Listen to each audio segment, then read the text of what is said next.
Today's guest is Arianna Nicoletti, this year's Sustainable Fashion Resident with the Goethe-Institut London and the Victoria and Albert Museum. Arianna is a Berlin-based fashion designer and entrepreneur working within the field of sustainable fashion. She is the co-founder of the fashion label Aluc, the concept store The Upcycling Fashion Store, and the non-profit association Future Fashion Forward, all in Berlin. In her research, Arianna focuses on circular systems for textiles. My name is Franca Forth. I am responsible for press and public relations at the Goethe-Institut here in London. Dear Arianna, thank you for joining us today. Hi, Franca. Thank you for inviting me to be here today. You're very welcome. So, Arianna, you claim that textiles and materials are often worthless in our society. Why is that? So let's start from the industrial change the fashion industry had over the past 30 years, let's say. So the globalization of the fashion industry made what we called nowadays fast fashion system. This is a system where clothes are produced on a very fast pace with very less look at the quality of materials and of clothes at the end of the production. Also, there's a lot of bad paid labor behind that, which means that we are now finding very cheap clothes in the big retailers, high street retailers, but the quality of them push us to buy again and again because of course, on one side, the quality is so less that we can't keep the clothes long. So after we wash them 3 or 4 times, they are not, they don't fit us anymore, or the material is just peeling out, and we can't wear them anymore. And on the other side, of course, this system is based on very fast trends. Fast-changing trends, which means that consumers are pushed to buy new trends in order to keep on with fashion statements, and this is one big part of the problem, that we really always want to be in the right trend, not to look too much old school. The thing is, this was maybe okay when the fashion industry was bringing out 2 collections per year. But if you think that nowadays big retailers like H&M are changing completely their collections every 3 weeks, is insane. Quite crazy. Yeah. So actually this makes the point why clothes are for us totally worthless, because they actually are mostly. What we buy nowadays doesn't have the quality and is so cheaply made that the worth is not there anymore.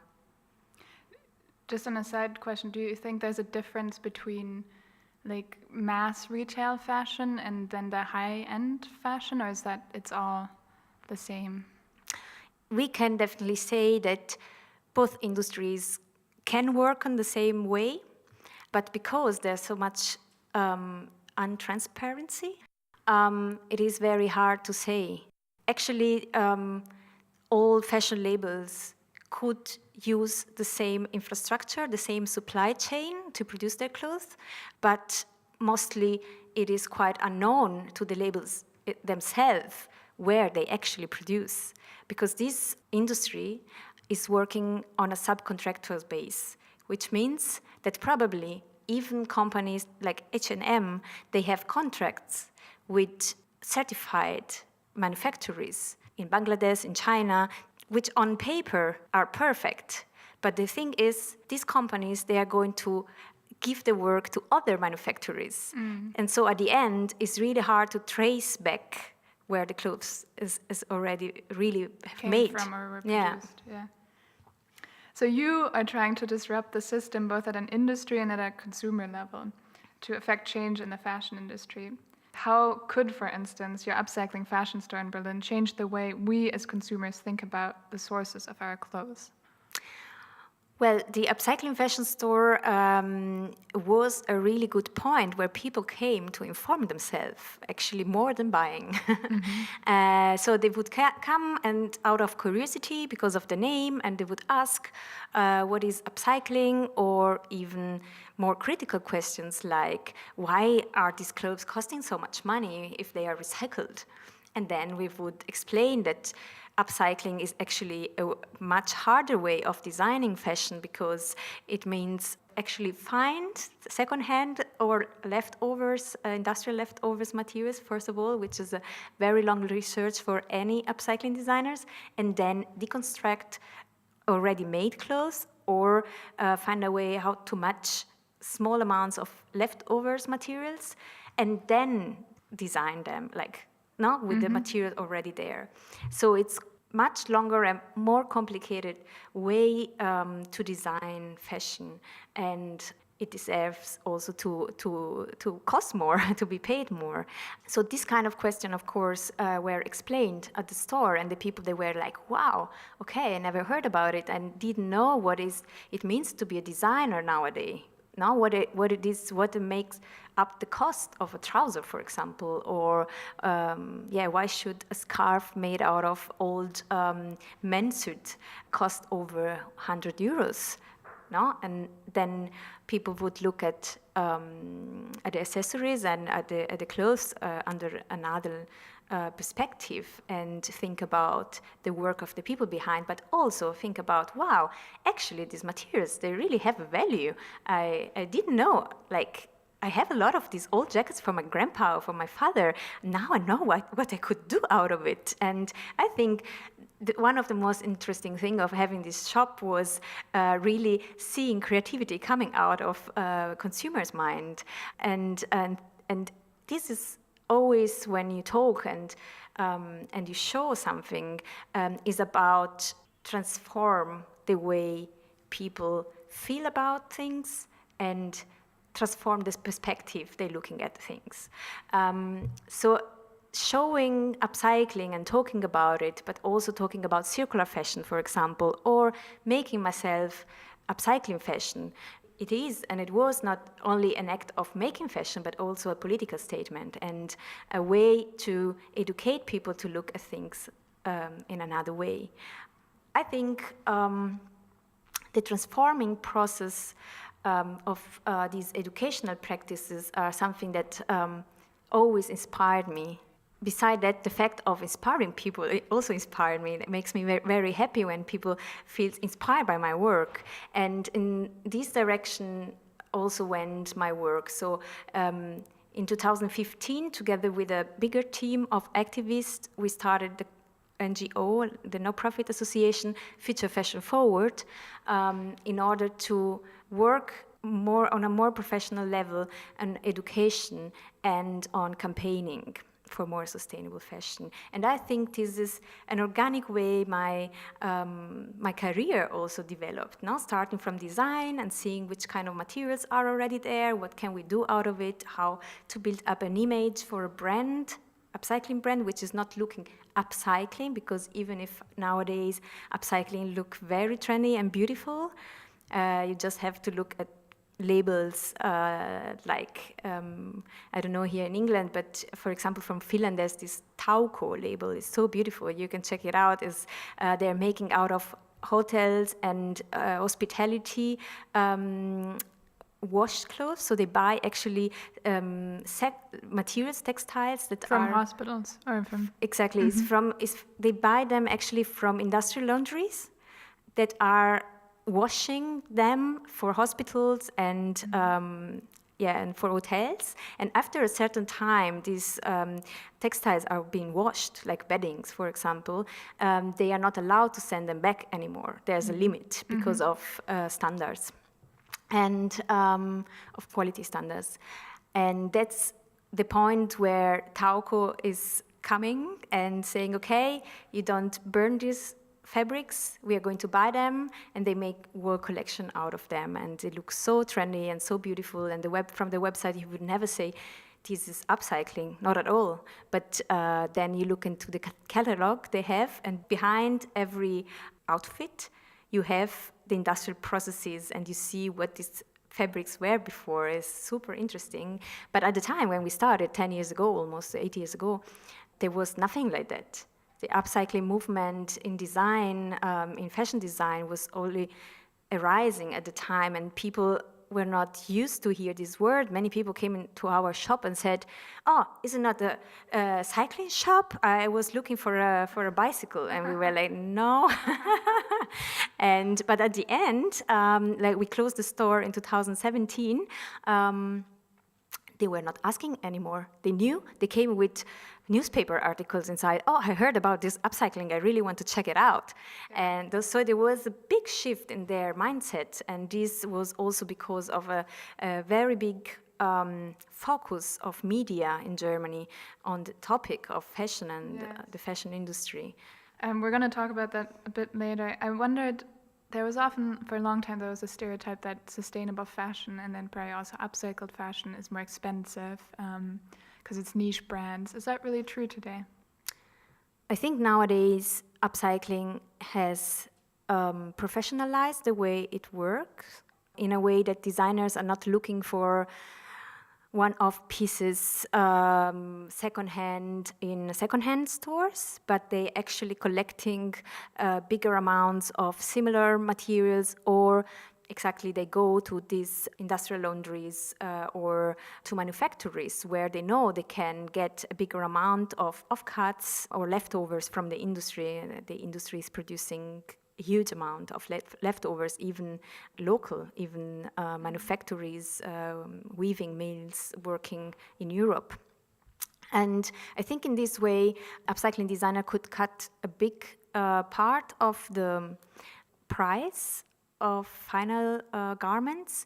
But at the same time, of course, there are still some difficulties or some more obstacles for them compared to traditional fashion design. And most of them, they have to drive themselves to the factory, for example, to get the fabrics. They need a storage room where to keep all the fabrics because it's not coming, they cannot order it again. So they will have to store it somewhere.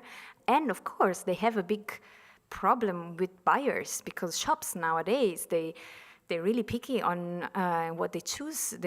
Of course, they also need to do their profit. So if they know the styles they order, if they go well, then they will reorder in 3 or 4 months. And because they are used to this fast fashion industry, they are also used to labels, refurbishing, resending the same styles, exactly the same, with the same size, in 3 weeks' time, because they can also produce in a very short time.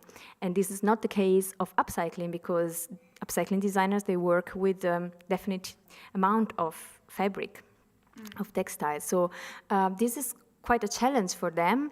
But I think also nowadays upcycling designers, they find their own way in selling directly to the consumer. Also, what the story they tell is a very emotional story, so it's easy to catch the final consumer with that. Mm-hmm. So you already mentioned that also every year billions of garments are produced, and I want to talk more about like what the industry can do to change this. So how could the wider fashion industry learn from your work in order to improve issues such as waste, pollution, and unfair labor conditions? Well, more than from my work, I think the industry could learn from the consumers. I think consumers need to demand for more transparency, and I also believe that this word transparency is actually a key factor for the future development of our industry. Consumers, they more and more want to know about the story and the background of a textile, of a cloth they buy, a piece of clothing, and they really want to wear a good story on their body. They don't want to be connected to all the negative sides of the fashion industry. So I guess that the industry will have to learn from the consumers to give more transparency, so to track back what they are doing and to make it public. And through campaigns like Fashion Revolution or the Detox campaign from Greenpeace, there have been huge achievements in the past 5-6 years, maximum 10 years. Like in a very short time, they achieved to bring big label to say, okay, till this year we will be totally transparent. Okay, we show on the website a complete list of our producer, our manufacturers all over the world. And yes, and this is what is happening, that these labels are really reacting. And of course, this is also because horrible things happen, like the Rana Plaza. Because of Rana Plaza, a lot of press also focused on this topic, and consumers could know more about what is behind the fashion industry. So that was in 2013. This was in 2013, yes, 24th of April, what is now the Fashion Revolution Day. Mm-hmm. And the Fashion Revolution campaign is one of the fastest growing and campaign about fashion ever, no? And why is it so successful? It is successful because it really targets the normal consumer of fashion, and not with scientific studies about pollution, but really putting the consumer as the key figure of the key role of all display, and empowering the consumer to say with his own voice what he thinks, and to ask the labels, who made my clothes? This is it's very simple, but it's also very effective. Mm-hmm. Yeah, you already mentioned that the awareness for sustainable fashion and conscious consumption has grown over the past couple of years. So does your activism and work benefit from this ongoing zeitgeist? And if so, how have you noticed that? Yes, I can give you a very practical example.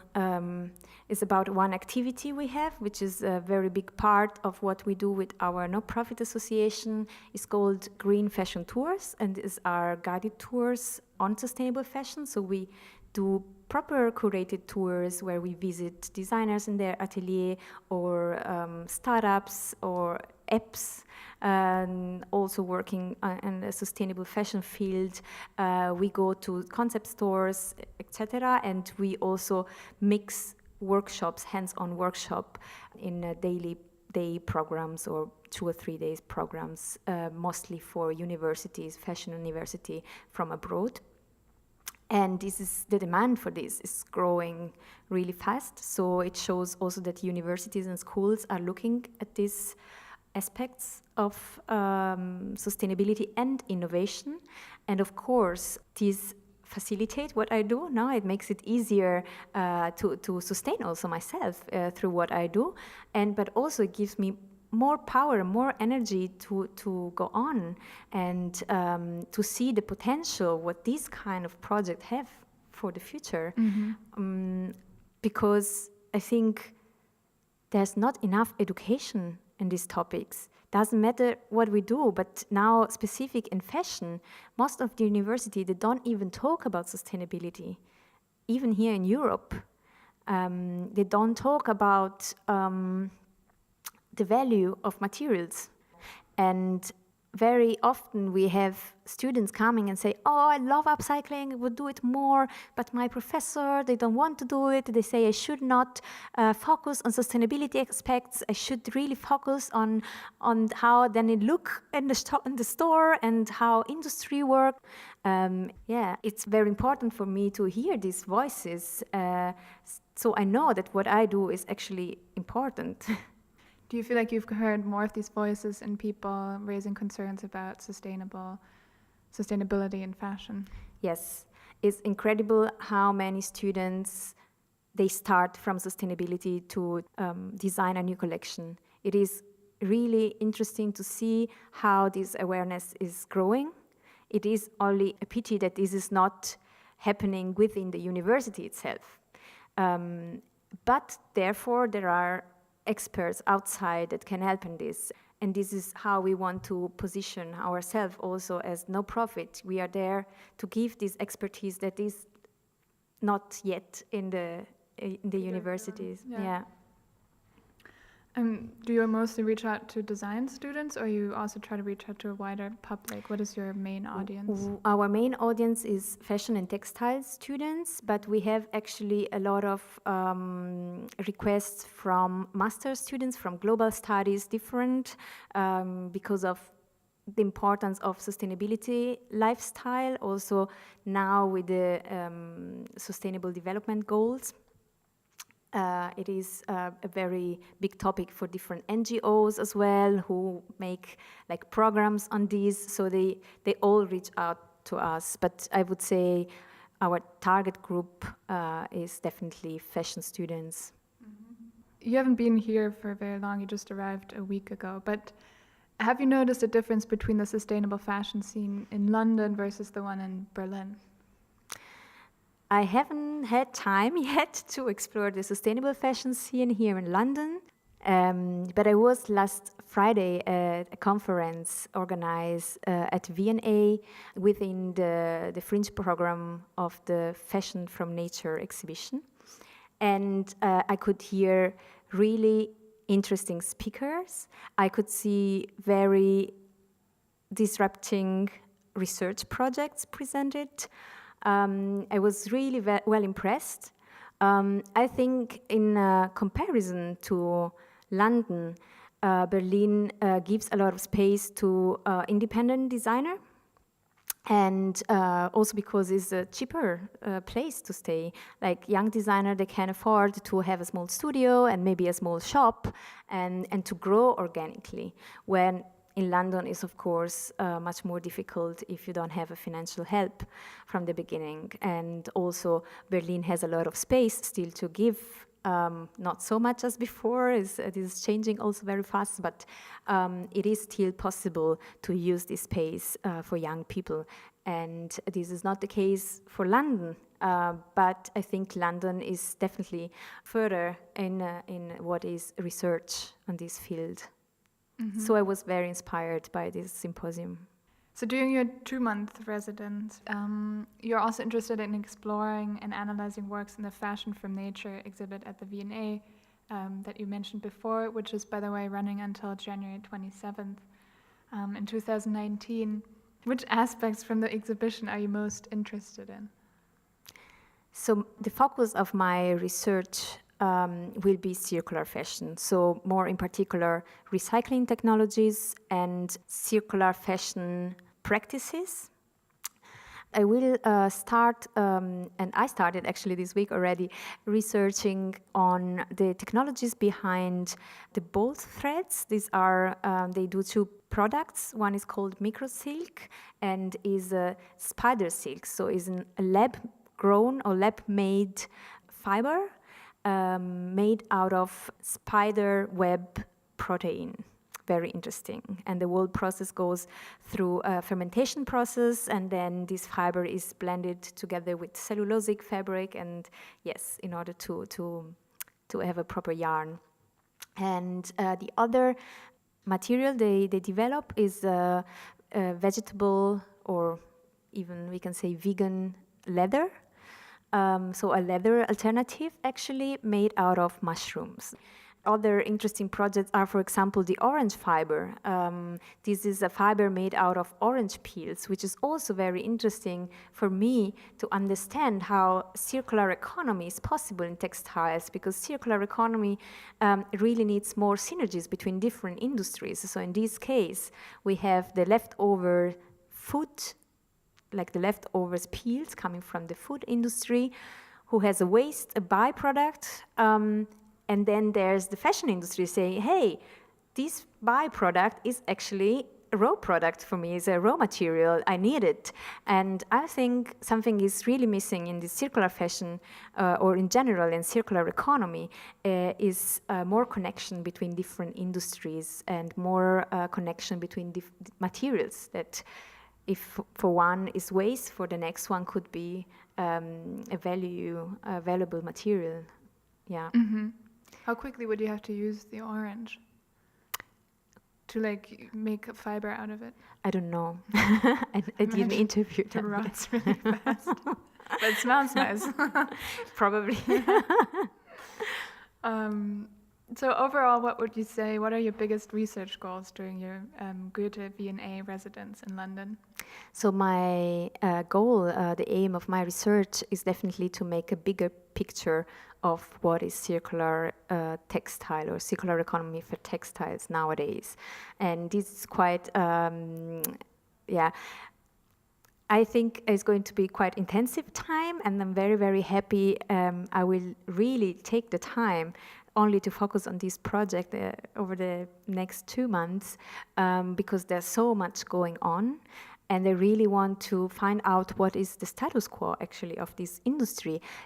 Why is it developing so slow actually, and what pace it will develop over the next years. But also I would like to show the synergies and the touching points between different projects and trying to find out which are the disruption potentials of different technologies. So which are going to be the technologies of the future, because it is clear to me that future of fashion is going to be circular fashion.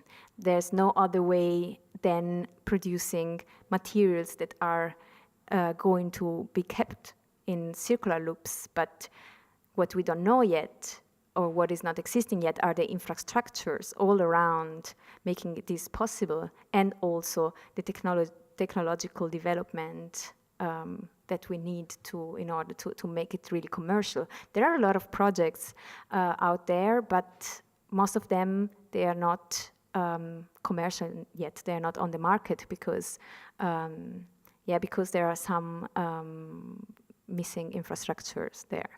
But yeah, these I will find out, and I will research over the next 2 months, and I will make an installation, a wall installation kind of, in my studio at V&A, where I will try to visualize the results of my research in a 3D mapping and also 3D web, let's say, showing really what are the roles of the different projects and what are the variables of the projects that are going to make a change in the future. Mm-hmm.